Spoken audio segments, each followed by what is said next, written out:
So to start off, we need a string. Any string that doesn't stretch will work.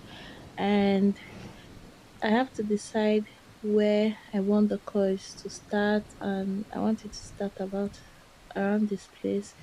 So I am going to tie the rope or the string several times where I want the coil to start. So I keep going round and round in that particular location several times until I feel it is snug and will not move, and then I start spiraling downwards like this all the way to the bottom of the braid.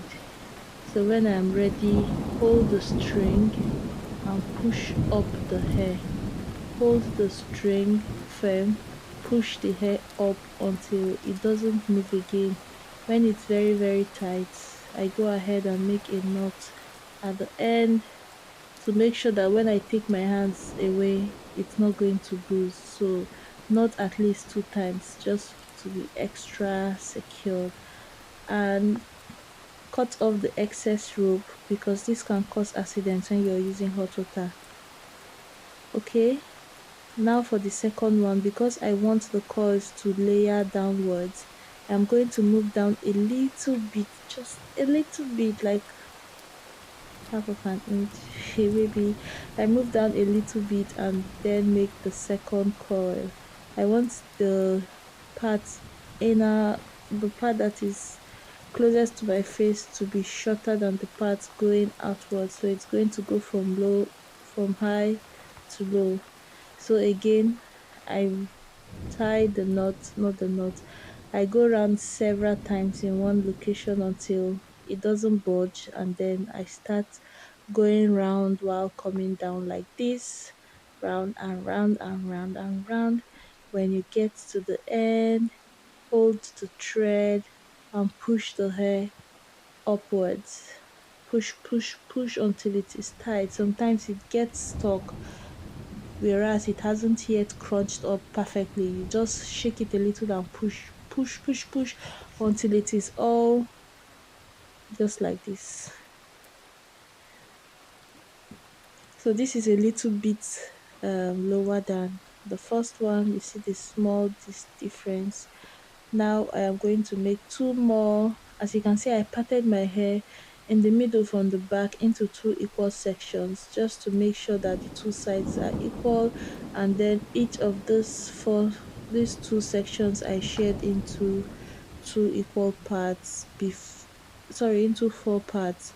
This is just to help me make sure that if you use like a noticeably bigger quantity of hair, right, the coils is not going to come out as when you use fewer braids. Okay, so I try to make sure that they are close.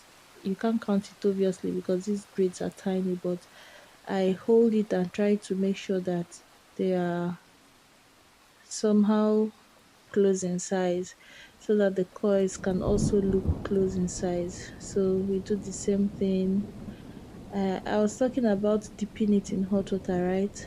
When if you're doing this on braids on your hair, to dip it in hot water, you just have the water in front of you like on a table, and you stand, then you hold the hair and just plunge the tips into the hot water.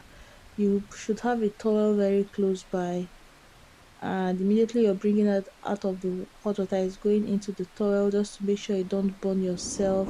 But since I am doing this on a wig, when I am done, I'm going to just pull it off and dunk the tips in the hot water. You're still going to see me do that. So for this last one, I am making it to be at the same level with the third one because I was over the layering at this point. I think that side can be equal in length. It is fine. I already have my layered effect from the face. So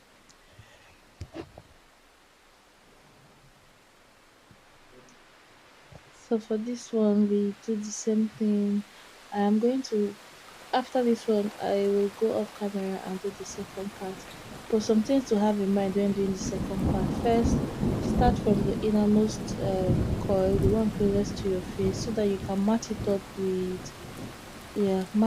with this one on the left hand side, just like that. so that it's going to look even, especially if you wear your hair in the middle. If you're going to wear the wig most times in the middle, or you style your hair in the middle, do that. If you style your hair mostly to the side, you should have it moved to the side before you even start coiling. So I'm just cutting off any extra string that might get stuck or snagged on something when dipping it in hot water, just to make sure that I reduce the chances of any accident happening. Now I am going to take it off, and this is my water. That water is boiling. It's boiled water, like it was boiling before I took it off. Although you can't see the smoke, it's not giving as hot as it's supposed to be giving, but oh, okay, yeah, okay. So I just dipped the tips in the hot water, hot water, and then just decided to wet the ends a little bit more, just to make it lighter and more flexible, because I think this braided wig was just too full. So I hung it out to dry, to air dry for a while. I just showed you guys fine girl when it was dried. First, you're going to cut off the tip, cut off all those confused looking parts. Just cut it off. We don't need the remaining. And also cutting off that rope, the two knots we made at the end. That was what we cut out. Now you know the knot, the round and round and round we did at the top where we our coil started. You have to take that out too. So once you've taken up the top threading and the bottom one, you pass your hair through the hair to collect the remaining strings that will be left on the hair, and then you can gently, don't unravel as I am unraveling like a brass person. Gently, maybe with oil in your hand, open up the coils. I wasn't being gentle at all. I was just like swish swish swish swish swish swish swishing it. But I was done. Time to test it. This wig is heavy. I am not going to be wearing it because it is heavy. I cannot deal. I like very light hair, but oh my god, does it look cute? Like the coils look like like noodles. Like no, it's beautiful. You can see it's beautiful. Thank you for watching. Bye.